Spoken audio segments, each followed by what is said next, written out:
नमस्ते। यदि आप अपने किसी भी एरिया ऑफ लाइफ में बहुत सारे ऑब्स्टेकल्स या फिर मैं कहूँ कि अड़चने या बाधाएं महसूस कर रहे हैं, तो आपको ये वीडियो ज़रूर देखना चाहिए।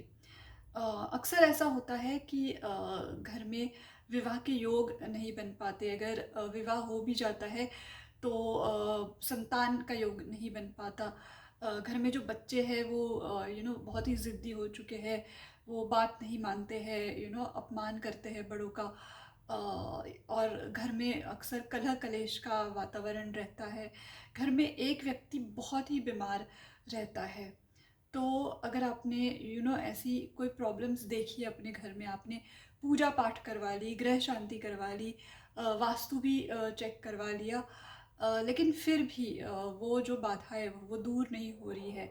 घर में बिजनेस आपका ठीक नहीं चल रहा है, या फिर बच्चों को करियर में प्रॉब्लम आ रही है, उनको नौकरी सही से नहीं मिल पा रही है ना।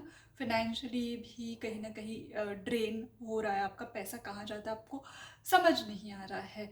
आपने सब कुछ चेक करवा लिया लेकिन कुछ पकड़ में नहीं आ रहा है। तो फिर ऐसे में यूजुअली ऐसा होता है कि हमारे जो पितृ होते हैं, हमारे जो एंसेस्टर्स होते हैं, वो कहीं ना कहीं शांत नहीं होते, वो कहीं ना कहीं आपसे खुश नहीं है। तो इसके लिए क्या करें? सबसे पहले तो हम कभी भी पितृपक्ष में ही उनको याद करते हैं। हम एक रिचुअल कर देते हैं उनके लिए, और बस पूरे साल फिर उनको भूल जाते हैं, है ना। श्राद्ध पक्ष में ही सिर्फ उनको याद करते हैं और पूरे साल उनको भूल जाते हैं। तो ऐसा क्या करें अपने जीवन में, ऐसा क्या शामिल करें जिससे कि आप अपने पितृओं को खुश कर सके, उनको शांत कर सके।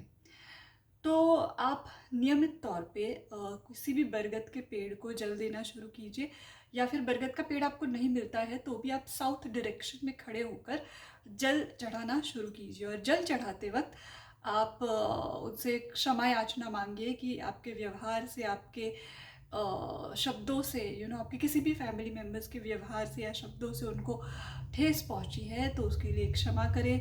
हम आप ही की संतान हैं, उनको याद दिलाएं कि हम आप ही की संतान हैं, आप ही का खून है। तो हम एक क्षमा करें और धन्यवाद कि आपने हमें इतना कुछ दिया। आपका समाज में नाम है तो उनकी वजह से, है ना। आप उनकी वजह से जाने जाते हैं समाज में।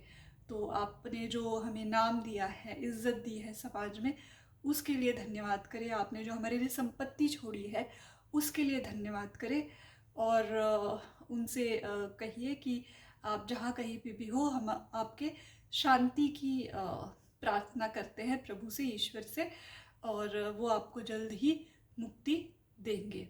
फिर ईश्वर से उनके मुक्ति की प्रार्थना भी कीजिए। और इस तरह से आप रोज़ निरंतर अपने पितरों को याद करते हुए जल चढ़ाएंगे, तो आप देखेंगे कि 3 महीने में, 6 महीने में ये बाधाएं धीरे धीरे धीरे धीरे आपकी लाइफ से चली जाएगी।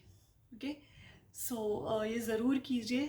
सिर्फ पितृपक्ष में ही नहीं, रोज़ उनको याद कीजिए और रोज़ उनसे प्रार्थना कीजिए। और अगर रोज़ भी नहीं कर सकते तो एटलीस्ट अमावस्या के दिन ये ज़रूर कीजिए। Thank you.